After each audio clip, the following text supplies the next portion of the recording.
Hello everybody, good morning. It is morning, Thursday morning. I got another video for the short intro to stock options video to do today. So we'll hopefully wrap that series up pretty quickly. But anyway, again, Ken Creager from Black Swan Financial Advisors. And really appreciate you guys watching my videos, and hopefully they're useful. The disclaimer about all my videos are for educational purposes only. I hope you find them educational. Again, I'm from Black Swan Financial Advisors, but I'm also a founding member and a member of the community of Possibilities Achieved, which is a collaborative community to support families who have family members with special needs and development. A community where people can get help and resources and just share experiences and so forth. It's totally open to everybody. Doesn't matter what the diagnosis is. Doesn't matter if you're family, friends, providers, professionals that provide services, employment specialists.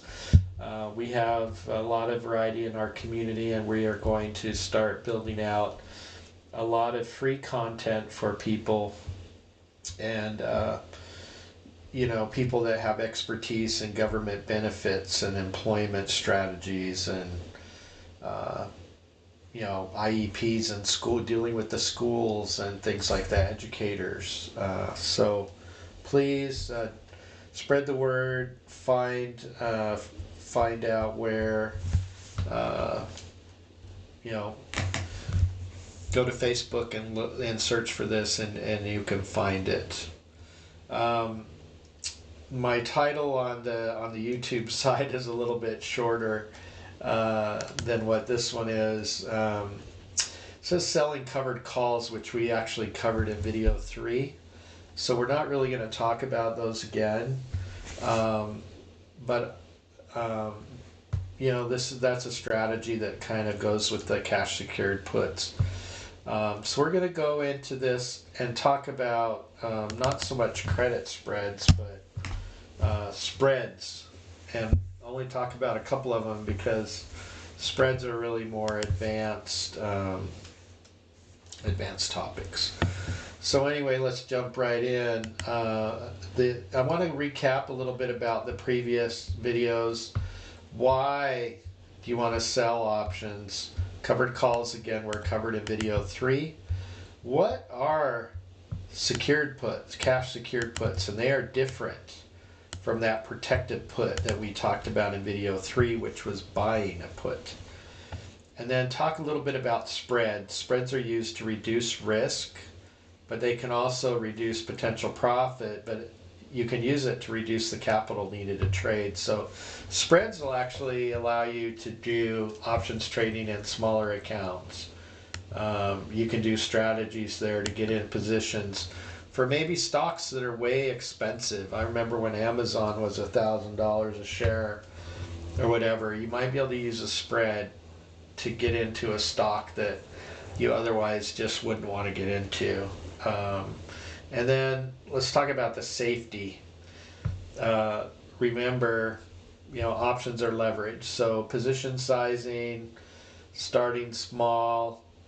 I'm going to have this course for advanced options and for a small fee, and I'm going to have lots of real live examples, and we will do spreads, and we will do cash secured puts and covered calls and protected puts and all that kind of stuff. So anyway, let's jump right in. Why? We've talked a little bit about this as well, but you sell options because you have a higher probability of success. Remember, up to 85% of options expire worthless. So the seller is more often right. Okay. Income. You can sell options to generate income or to reduce the cost basis of a position that you want to get into anyway. You sell options for risk management. Since you're getting some income when you sell the options. You're lowering your risk, okay? And options are, I mean, it's like anything else. If you buy some gold and you buy some commodities, you buy real estate, whatever, and you diversify across different types of investments. And options can be a way for you to diversify as well. So think about that flexibility. Okay, again, based on your risk tolerance and your investment objectives, but you might be able to use options if you have a smaller account to get into trades. And selling options can be a long-term strategy. Actually, it's a very good strategy, selling puts on stuff you want to own anyway, selling covered calls, very conservative, lower risk strategy for people like if you're in retirement or you just have you just personally have a lower tolerance for risk, okay? So let's talk about a cash secured put and what exactly that means, okay? And what it means, like I said, this is different than the protected put that we bought as insurance, okay? This is a strategy that's a bullish strategy. You would personally, I don't use options for speculation, okay? I use them to invest and manage risk.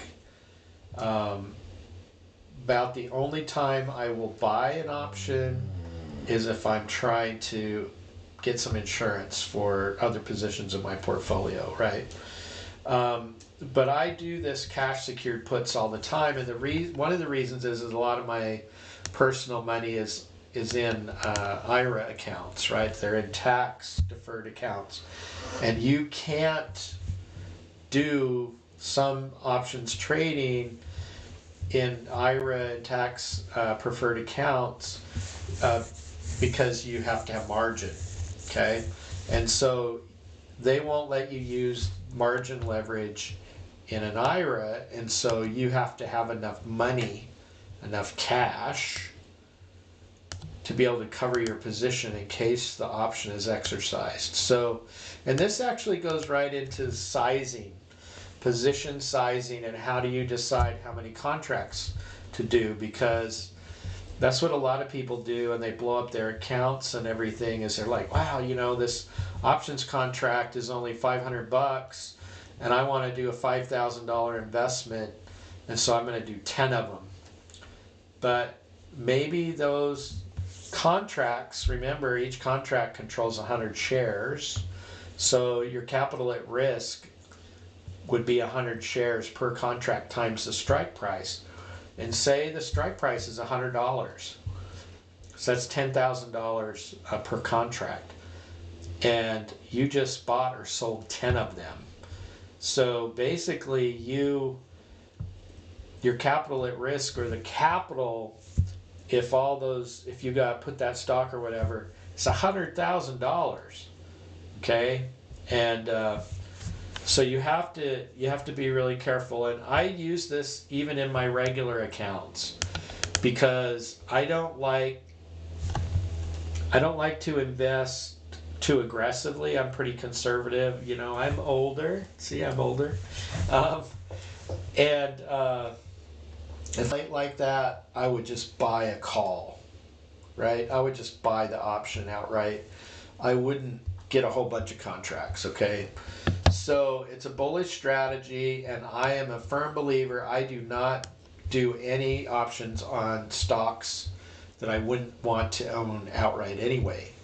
I use options to reduce my risk and to get into positions at a discount, right? So, and like I said, like in the earlier video, you want to buy a stock at a lower price or generate income by collecting premiums. The risk, and this is why you have to have the cash, that's why it's called a cash secured, is that the seller of the option, you could end up buying the stock, right? It might get put to you, okay? So let's use that example again of $100 stock. that you sold one contract, it's a $100 stock, and maybe you sold a contract for a $90 strike price. Okay, that means $90 times 100 is your capital at risk. If you get put that stock, you will have to come up with $9,000 to pay for it. Okay, so that's what a cash secured put is. Spreads. Like I said, spreads are an advanced topic. I'm just going to talk about them a little bit here, a couple of them. I use spreads actually all the time. If I get a chance to kind of redo my bonus video and actually show you a trade, I want to do that. I got to figure out how to do it a little bit better than I tried before. I actually have some spreads in my account right now, and you can do that. You use spreads for maybe you want to reduce the overall cost of your trade. You can reduce risk, but typically spreads, if you reduce risk, you also reduce or limit the upside potential, right? So you limit your the potential loss, but you limit the potential gain, okay? And definitely spreads are an advanced topic. So they'll be definitely in my advanced course, and we'll do real trades. I'll show you how to do them. But a credit spread is where you simultaneously buy and sell two options contracts with different strike prices, the same expiration date. I actually like to use a variety of this, where I'll use a different expiration date. Okay, again, I'll go into that later. But this is a strategy where you can offset some of the cost of purchasing the other option. You know, I've seen this too, where, you know, maybe you want to buy, maybe you're really, really bullish on a stock and you want to buy a call. Okay, again, that's kind of speculative, right?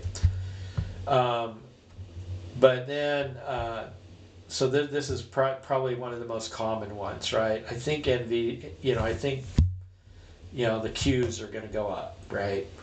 And it's $100 right now, and I think, you know, they might go up pretty significantly. Now remember, with options, you have to have the timing right, because your option is going to expire. If it takes longer to move, then you're going to lose your money, right? But maybe I want to do this, but I don't want to pay too much. I want to reduce my cost, and I'm willing to forego some potential gain.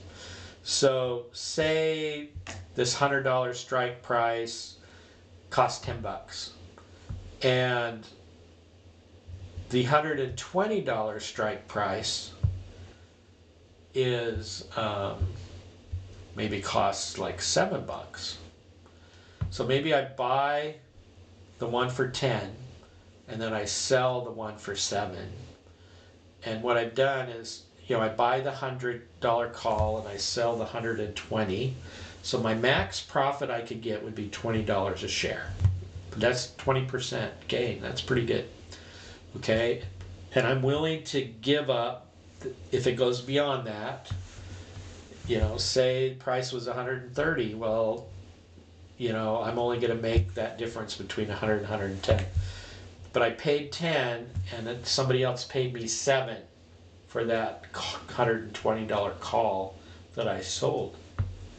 So my net cost is only $3 a share, right? So I bought it for 10. I sold another one, same expiration date, different strike price, and somebody gave me $7, so I only paid 3. And my potential gain might be 20, right? So that's pretty good. And then, so anyway, the interesting thing is with these vertical spreads that I just explained to you, they can be bearish or bullish, right? You can use the calls or the puts and be bearish or bullish. All right, let's talk a little bit about safety again. Be careful and start small. The advanced course would be very helpful because you'll see me do trades and walk you through it, and you can refer back to them, and that'll help you a lot. I've made mistakes, but again, that position sizing, right? I always, make sure that I don't buy or sell too many contracts, right? Based on the strike price, okay, and on the so it's hugely critical, okay. For example, if you sold a put on Amazon when it was $1,000 and you had one contract, you would need $100,000 if that option was exercised and you got put that stock, right? You need $100,000 in your account. So I go into, again, I kind of think about it like, I look at, okay, well, if I was going to buy this stock outright or sell it, how many shares would I buy? For every 100 shares I would buy or sell, I do one contract. Okay, that's kind of how I do it. And I would recommend a similar, because you got to be careful of the leverage. The leverage is dangerous. Okay. Just to mention a few risks. We are dealing with stocks. You have the same risk that you have with stocks and everything, but what you're doing is you're using options to reduce. It's less risky if you do it properly than dealing with the stocks directly sometimes. Okay, so you have market risk, right? You can guess wrong. You thought you wanted to buy Microsoft or something, so you sold a put on it, and Microsoft crashes, right? I mean, if you would have bought the stock outright and Microsoft crashed, you'd be in the same boat, except somebody gave you some money, so your losses are less, right? The time decay, this is huge. Don't forget that. Remember that curve in that video where as you get closer and closer to the end, volatility risk, liquidity. This is probably the other big one that I think about and run into all the time. Is, remember, there's a bid and an ask, right? Just like with stocks and stuff. And if you have a stock that doesn't have very many options, if you do a Microsoft or something like that, you have weekly options. Some companies might only have options every few months. Some companies don't have any options. Be careful, and I avoid anything that doesn't have at least monthly options. And you'll notice that, for options, for stocks and options that are more lightly traded, there's not as much volume. The spreads between the bids and the asks can get really high. Okay, so I really only deal with options on the underlyings that are very liquid, lots of volume, and the options are the same, right? So the liquidity risk and the volatility, right? Volatility, I mean, it can be your friend or it can be your enemy. So anyway, again, start small, be a seller. Sellers win more often. Increase your odds.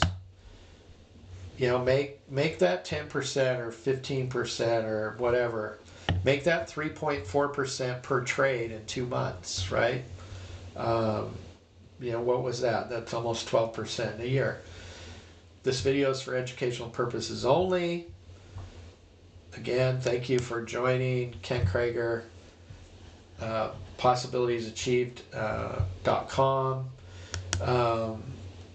Also, you can see in the video description, some links to the websites that are coming along, and some other really important and valuable resources. So thanks again.